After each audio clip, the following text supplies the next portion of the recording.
येनाक्षरमावनायमधिगम्य महेश्वरात् कृत्स्नं व्याकरणं प्रोक्तं तस्मै पाणिनये नमः। वाक्यकारं वररुचिं भाष्यकारं पतञ्जलिं पाणिनिं सूत्रकारं च प्रणतोऽस्मि मुनित्रयं नमस्कृत्य तदुक्तिः परिभाव्य च वैयाकरणसिद्धान्तकौमुदीयं विरचितम्।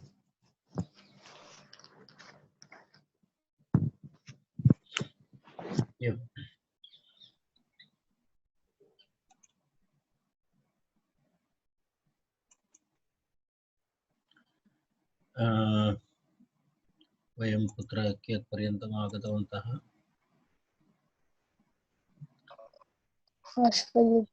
एतत् सर्वम् अभवत् खलु?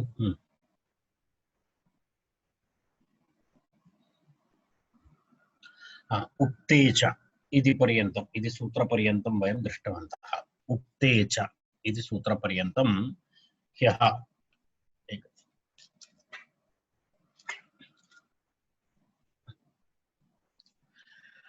आश्वयुज्या बुञ्य इति अग्रिमं सूत्रम्। आश्वयुज्या बुञ्य इति अग्रिमं सूत्रम्। आश्वयुज्या इति अस्ति। तत्र उक्त इत्यर्थे उप्यन्ते इति उक्ते इति पूर्वसूत्रात् अनुवर्तते। उक्ते इति कालात् इत्यपि अनुवर्तते। उक्ते इति अनुवर्तते, कालात् इति अनुवर्तते। तत्र शेषे तद्धिताः ज्ञाप्रातिपदिकात् अनन्तरं प्रत्ययः परश्च सर्वम् अनुवर्तते। तत्र कालाठन्य इत्यस्य अपवादः अस्ति एषः इति ठन्यः अपवादः इति तत्र उक्तमस्ति। सप्तम्यन्तात् आश्वयुजी शब्दात् उक्ते अर्थे वुञ् स्यात् इत्यर्थः। तदेव कालाठन्यति विहितस्य इत्यर्थः। कः शब्दः? आश्वयुजी शब्दात् इत्यर्थः। तत्र पश्यतु, अत्र अस्ति सूत्रार्थः दत्तः अस्ति। सप्तम्यन्तात् आश्वयुजी शब्दात् उक्ते अर्थे उप्यन्ते उक्ते अर्थे वुञ् स्यात् इत्यर्थः। वुञ् स्यात् इत्यर्थः। तत्र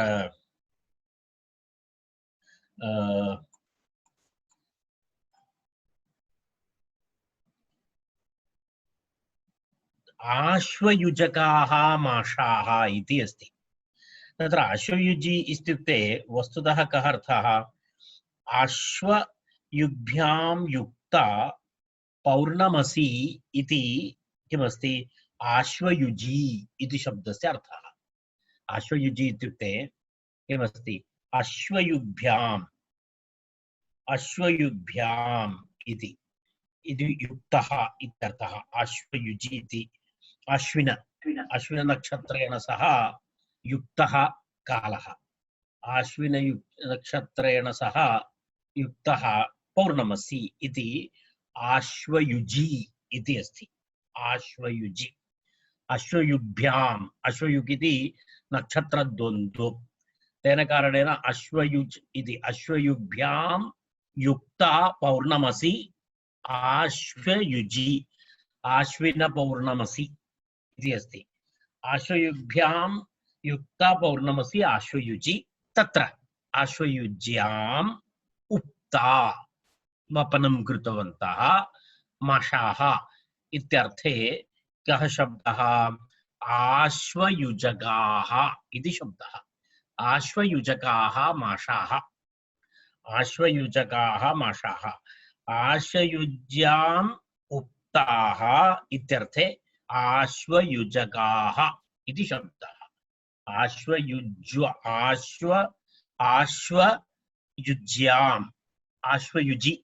आश्वयुजी इति आश्वयुग्भ्यां युक्ता पौर्णमसी इति अर्थः। तद् मनोरमायाम् अस्ति। अश्वयुग्भ्यां युक्ता पौर्णमसी इति आश्वयुजी। तत्र तस्मिन् काले उक्ता, तस्मिन् काले वपनं यज्जातं तस्य आश्वयुजी इति शब्दः आश्वयुजी इति शब्दात् वुञ् प्रत्ययः भवति आश्वयुजकाः माषाः एक वेरैटी अस्ति माषः इत्युक्ते उडुद् माषस्य एक वेरैटी अस्ति तद् तस्मिन् काले तस्य वपनं भवति आश्विन पौर्णमसी काले तस्य वपनं भवति तर्हि तद् आश्वयुजकाः माषाः इति तद् उच्यन्ते तत्र तस्मिन् काले भवति इति कृत्वा तर्हि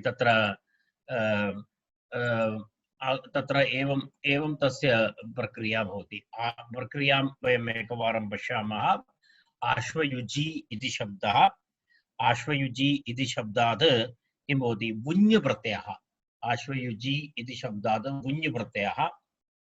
वुञ् प्रत्यये तत्र किं भवति वुञ् प्रत्ययस्य ञकार भवति वु इत्यस्य स्थाने युवोरनाकौ इति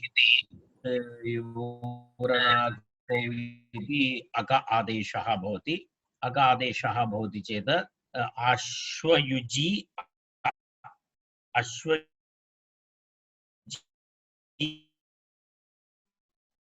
आश्वयुजी अक इति भवति आश्वयुजी अक इति भवति चेत् तत्र पुनः यस्यति च इति इकारलोपः आश्वयुज अक आश्वयुजक इति रूपं भवति विशेषणमस्ति कस्य माषा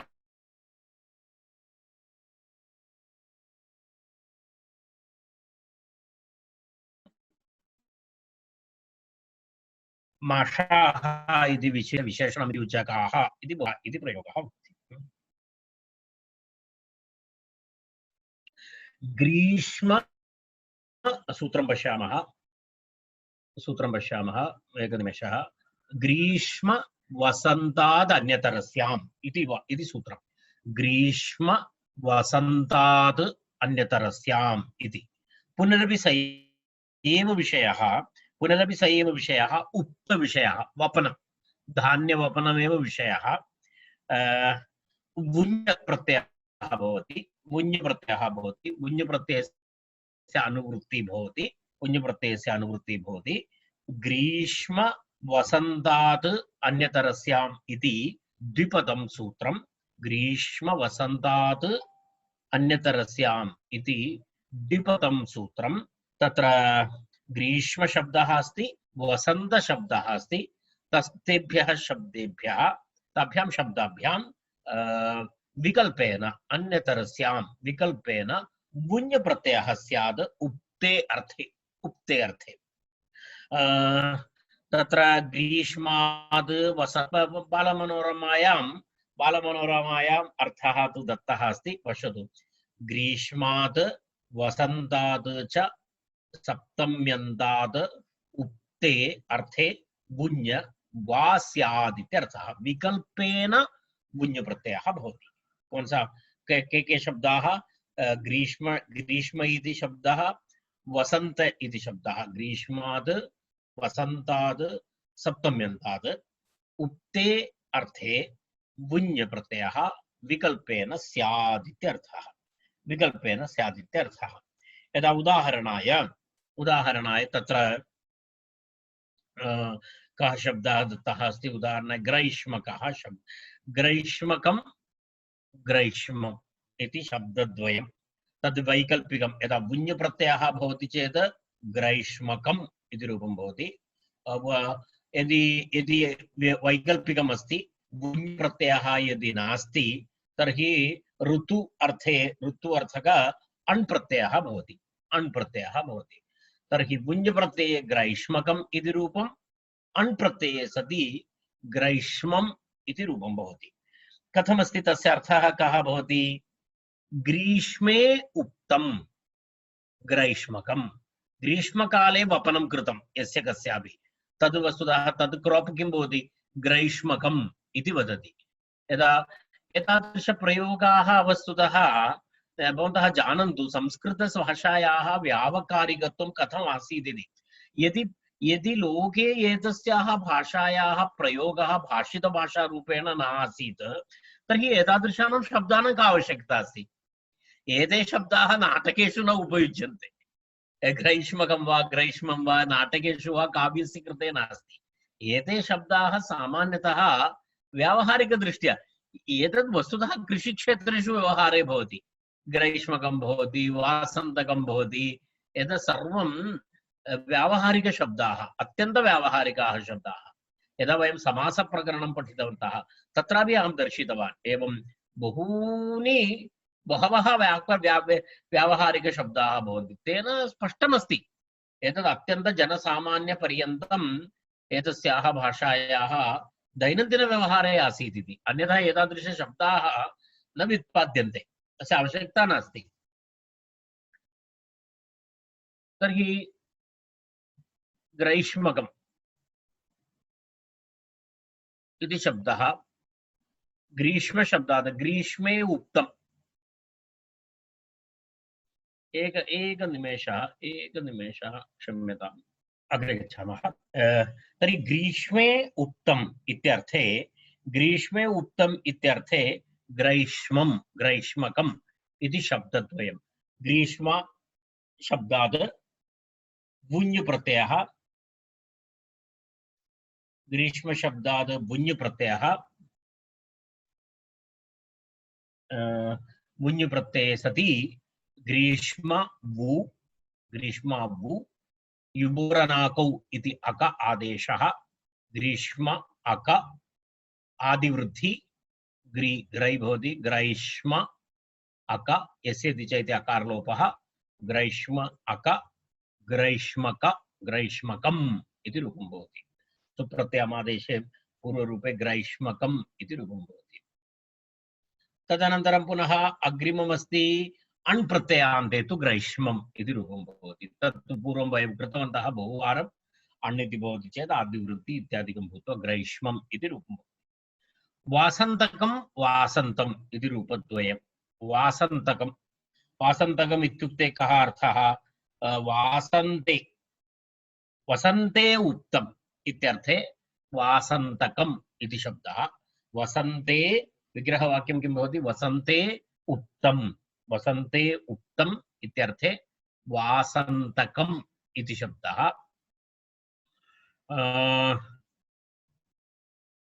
भुञ्प्रत्ययः अक आदेशः आदिवृद्धि वासन्तक वासन्तक इति शब्दः। तस्यामादेशे पूर्वरूपे वासन्तकम्। वासन्तम् इति अण् प्रत्ययान्तः शब्दः। अण् प्रत्ययान्तः शब्दः वासन्तम् इति भवति। तावदेव अस्ति। देयं ऋणे इति अग्रिमं सूत्रम्। देयं ऋणे कालात् इति अत्रापि अनुवर्तते। कालात् इति अनुवर्तते अत्र। तत्र जातः इति सूत्रात् तत्र इति अनुवर्तते। शेषे तद्धिताः ज्ञाप्रातिपदिकात् प्रत्ययः परश्च एते सर्वे अधिकाराः अत्रापि भवन्ति। तत्र किमस्ति? देयं ऋणम् इत्यर्थे देयं ऋणं यदा किं वदामः तद् देयं ऋणम् इत्युक्ते किं वदति? EMI इत्यादिकम् अस्ति खलु। यदा प्रतिमासं पूरणीयं भवति, प्रतिमासं देयम् इति कृत्वा भवन्तः हौस् लोन् स्वीकरोति, तर्हि तस्य प्रतिमासं तत् पूरणीयं भवति। तर्हि मासे देयं ऋणं मासिकं, मासे देयं ऋणं मासिकं, प्रतिमासं पूरणीयम् इति तादृशं ऋणं। वर्षे पूरणीयं चेत् वार्षिकं भवति। तर्हि मासिकम् इति शब्दः अत्र। मासिकम् इति शब्दः बहुषु मासे भवः मासिकमिति वयम् इतः पूर्वं पठितवन्तः।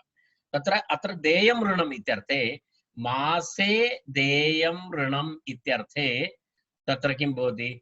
ऋणे सति इत्यर्थः। पश्यतु, तत्र कालादित्येव तत्र इति अनुवर्तते। भुञ् इति निवृत्तं, भुञ् नास्ति अत्र। सप्तम्यन्तात् कालवाचिनः, सप्तम्यन्तात् कालवाचिनः देयम् इत्यर्थे यथा विहितं प्रत्ययः स्युः इति सूत्रार्थः। सूत्रार्थः स्पष्टः। किं सूत्रार्थः भवति अत्र? सप्तम्यन्तात् कालवाचिनः कस्मिन् अर्थे देयम् इत्यर्थे तत्र प्रत्ययानाम् अर्थः भवति देयम् देयम् इत्यर्थे यथा विहितं प्रत्ययाः स्युः परन्तु तत्र नियमः अस्ति तस्मिन् देयद्रव्ये ऋणे सति इत्यर्थः यदा ऋणमस्ति चेदेव अन्यत्र नास्ति ऋणमस्ति चेत् एवं भवति अर्थात् किमपि ऋणं स्वीकृतं तस्य प्रतिपूर्ति करणीया प्रतिमासं प्रतिपूर्ति करणीया अस्ति तर्हि प्रतिपूर्तिकरणार्थं मासे अस्ति अथवा सप्ताहे अस्ति तद आधारेण कालवाचकशब्दात् देयं ऋणम् इत्यर्थे कः प्रत्ययाः भवन्ति तत्र भिन्नभिन्नप्रत्ययाः भवन्ति अत्र कालात् ठञ् इति ठञ् प्रत्ययः भवति चेत् तत्र किं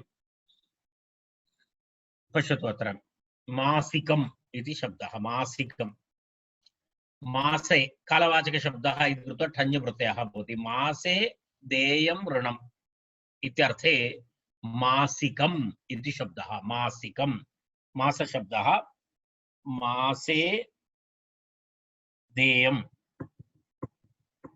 ऋणम् इत्यर्थे मासशब्दात् ठञ् प्रत्ययः भवति ञकारस्य संज्ञालोपः ठ इत्यस्य ठस्यैकः इति इकादेशः ठस्यैकः इति इकादेशः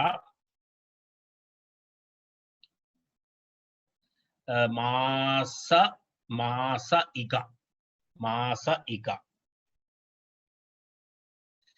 यसेति च इति अकारलोपे मास इक मासिक मासिक इति शब्दः भवति मासिक सुप्रत्ययमादेशे पूर्वरूपे मासिकम् इति रूपं भवति मासिकम्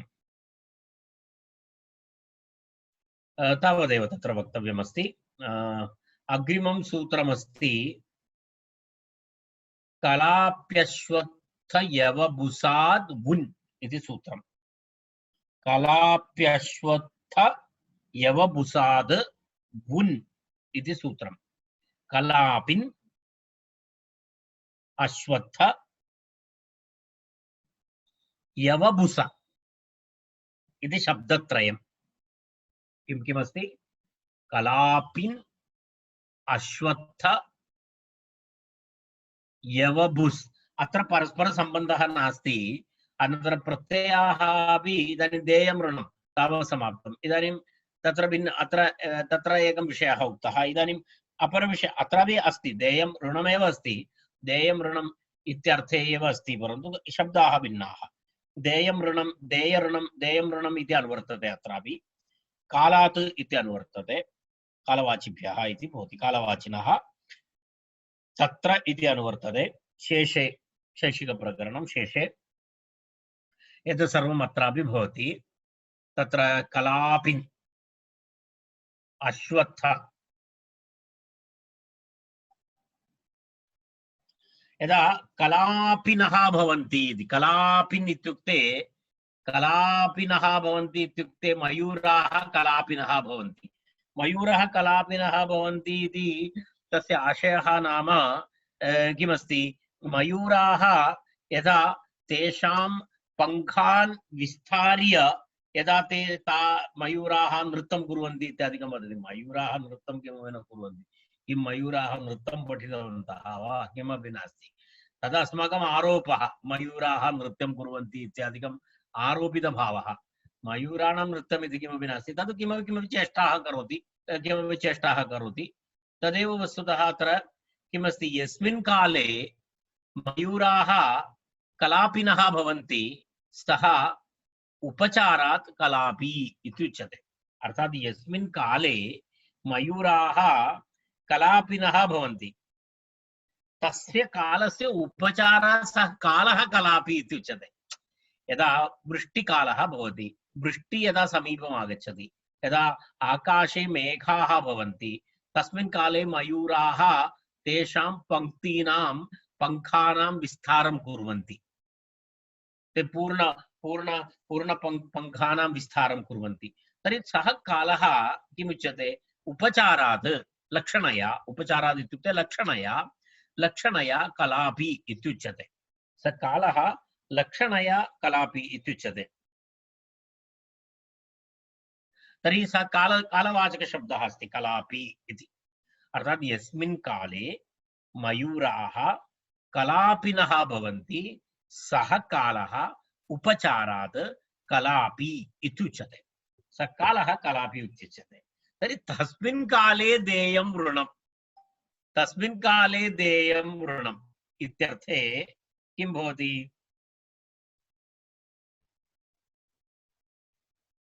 वस्तुतः वस्तुतः किञ्चित् किं वदामः, पुरातनकालस्य सम्प्रदायः स्यात्, अनन्तरं कश्चन कालः निश्चितः स्यात्, अस्मिन् काले एवं कलापिनः भवन्ति मयूराः इति ग्रामीणव्यवहार एतत् सर्वमस्ति। वस्तुतः नागरिकव्यवहारे एतादृशं सामान्यतः न भवति, एतत् सर्वं ग्रामीणव्यवहारिकशब्दाः। तर्हि तत्र कलापिनः किं भवति? कलापिनः यथा यदा यदा एवं भवति तस्मिन् काले देयं ऋणम्, मयूराः कलापिनः भवन्ति तस्मिन् काले देयं ऋणम् इत्यर्थे कलापकम् इति शब्दः, कलापकम् इति शब्दः। पश्यतु कीदृश ऋणं भवति इति। यदि एकस्मिन् वर्षे मयूराः कलापिनः न भवन्ति तर्हि तस्मिन् वर्षे ऋणं न प्रत्यर्पणीयम्, तदपि भवति। यदि कलापिनः न भवन्ति एकस्मिन् वर्षे तर्हि ऋणं न देयम् इति अस्ति, इति स्यात्। अस्तु, तत्र देयं ऋणं कलापकम् इति। कलापशब्दः मूलशब्दः कः भवति?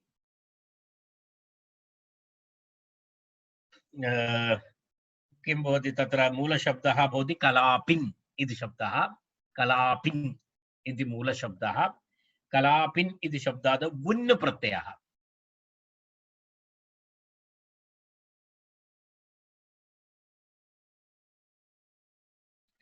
सूत्रार्थं पश्यतु। कलापिन् अश्वत्थ यवबुस। यवबुस इति पदद्वयं नास्ति, तद् यवबुस इति एकं पदमस्ति, तद् वदामि। यवबुस वदामि अग्रे। कलापिन् अश्वत्थ यवबुस एभ्यः कालवाचिभ्यः सप्तम्यन्तेभ्यः देयं ऋणम् इत्यर्थे वुन् स्यात् इत्यर्थः।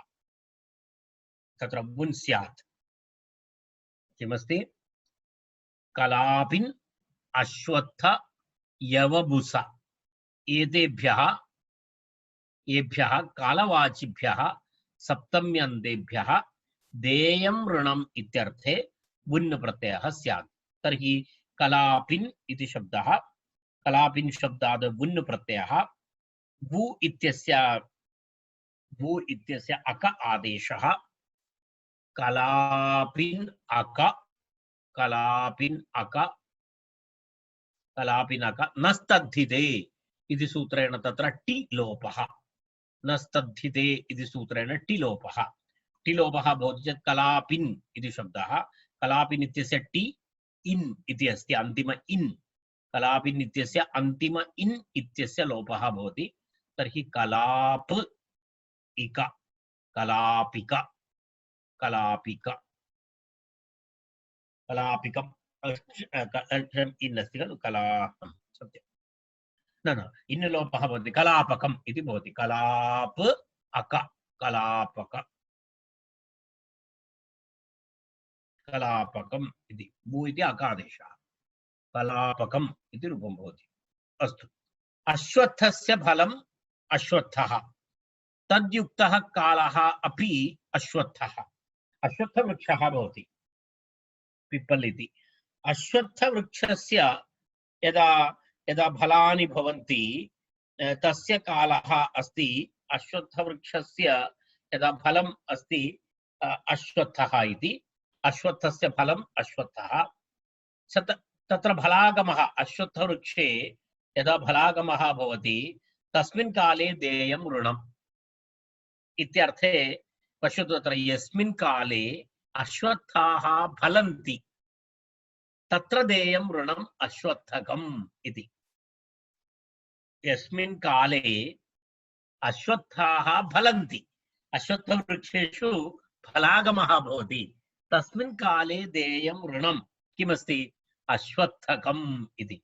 पुरातनकाले एतत् सर्वं समये फलन्ति स्म, इदानीन्तनकाले समये न फलन्ति। यदा इच्छति तदा फलन्ति इति अस्ति। कालस्य वेदर् कण्डीशन्स् चेञ्ज् अस्ति। पुरातनकाले तथा नासीत्। तेन कारणेन सर्वं निश्चितमस्ति, अर्थात् समयः निश्चितः अस्ति। यस्मिन् काले अश्वत्थाः फलं पश्यतु, एतत् सर्वम् अहं सर्वदा आश्चर्यम् अनुभवामि। एतत् सर्वम् आचार्येण पाणिनिना कथम् अन्विष्य आनीतवान् इति। कुत्र कुत्र ग्रामेषु कीदृशाः प्रयोगाः भवन्ति इति कथम् एतत् सर्वम् अन्विष्य आनयनं नाम कियत् कठिनं कार्यम् एतत्। पश्यतु, अत्र प्रयोगः अश्वत्थकम् इति प्रयोगः। अश्वत्थकम् इति अर्थात् तस्य अर्थः कः? यस्मिन् काले अश्वत्थाः फलन्ति तत्र देयं ऋणम्, तस्मिन् काले पूरणीयं धनं ऋणम्। अश्वत्थकम् इति अश्वत्थशब्दः, अश्वत्थशब्दात् बुन्न बु इति अवशिष्यते। अक आदेशः अश्वत्थ अक यस्य इति च इति अकारलोपः अश्वत्थक सुप्रत्ययमादेशे अश्वत्थकम् इति। यवम्, यवम् इत्युक्ते भवन्तः जानन्ति ज्वारि।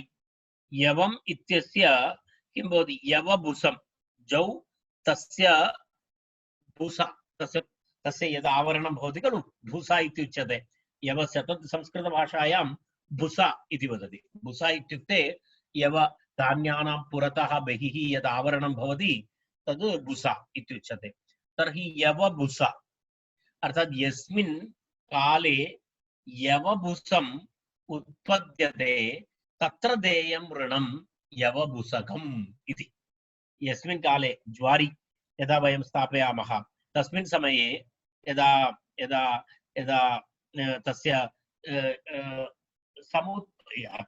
अत्र उत्पद्यते इति दृश्यते। मम उत्पद्यते इत्यर्थेन सह मम मनः नास्ति। यदा यस्मिन् काले भुवे यवे भुसं भवति तदपेक्षया यस्मिन् काले तत्र भुस निष्कासनं भवति, यदा यवम् आनीय वयं स्थापयामः, तदनन्तरं तद् क्रापिङ्ग् इत्यादिकं कर्तनं भवति, तद् आनयति, लुनाति इति वदति, तद् आनीय स्थापयति, तदनन्तरं तस्य भुसं निष्कासयति। सः कालः स्यात्, कश्चन कालः तादृशः। अत्र तु समुत्पद्यते इति अस्ति, अर्थात् यवं यदा स्थापयति तदा तत्र भुसम् आयाति तस्मिन् काले इति। सोऽपि भवितुमर्हति, अहं न जानामि। यस्मिन् यवभुसम् उत्पद्यते तत्र देयं ऋणम् इति यवभुसकम् इति अस्ति। अर्थात् यवे भुसं यदा भवति तदा देयं ऋणम्, तद् यवभुसकम् इत्युच्यते। यवभुसकम्, यवभुसा इति शब्दः, यवभुसा इति शब्दः। यवभुसशब्दात् वुन्, यवभुसशब्दात् वुन् प्रत्ययः भवति। वुन् प्रत्ययः भवति चेत् तत्र अक आदेशः भूत्वा यवभुसा अक यस्य च इति अकारलोपः यवभुस अक यवभुसक इति रूपं भवति। तद् भवन्तः जानन्ति। तर्हि इदानीं तस्य विशेषणं विवरणम् अधिकम् आवश्यकं नास्ति। अग्रिमं वुञ् प्रत्ययविधायकं सूत्रं ग्रीष्म अवरसमाद् वुञ्। किमस्ति? ग्रीष्म इति एवमस्ति। ग्रीष्मावसरसमात् वुञ् इति अस्ति। ग्रीष्म अवसर इति स्यात् पुस्तकेन। किमस्ति? ग्रीष्म अवसर आम्, नहीं, ग्रीष्म अवरसमाद् वुञ् इति अस्ति। अवरसमाद् इति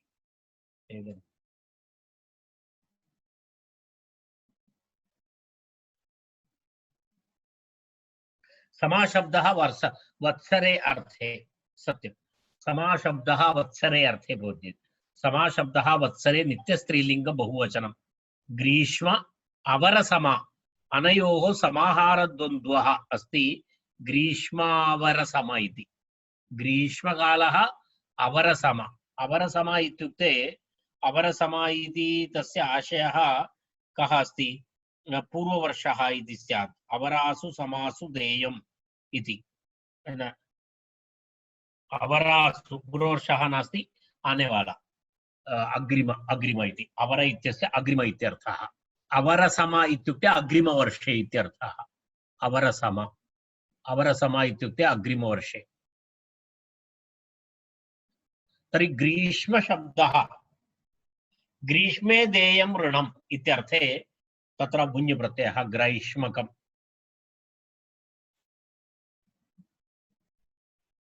पूर्वम् अपि आगतमस्ति ग्रीष्म, तस्मात् किमस्ति ग्रीष्म, तत्र किमस्ति ग्रीष्मशब्दः, तत्र कः प्रत्ययः आसीत्?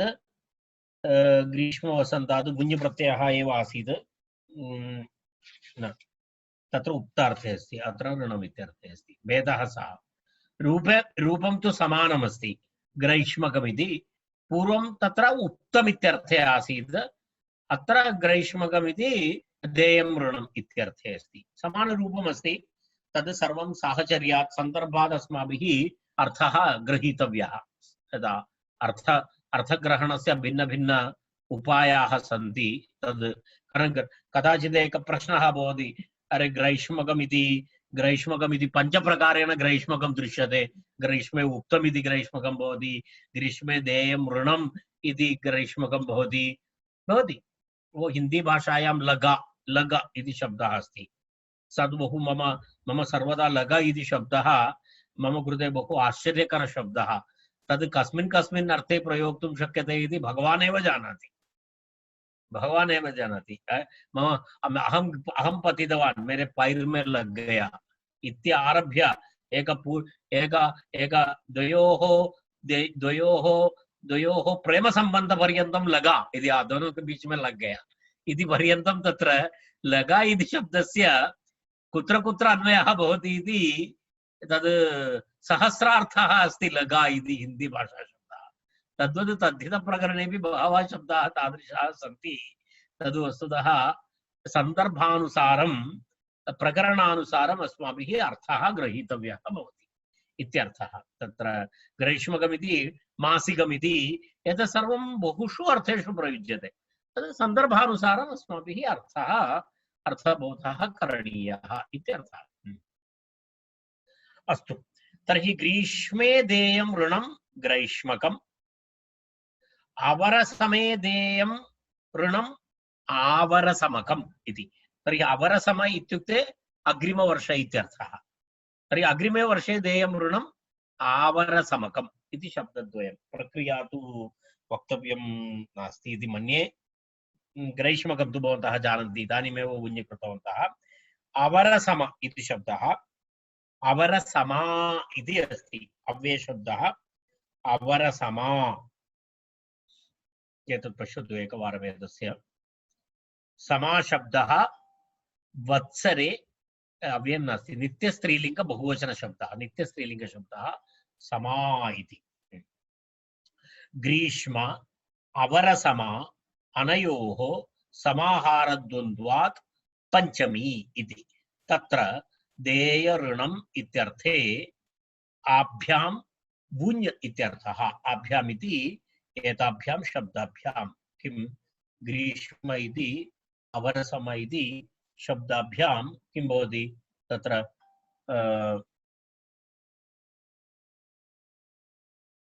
एतद्वयं भवति। अस्तु, अवरसम इति शब्दः। अवरसम इति शब्दे तत्र किं भवति?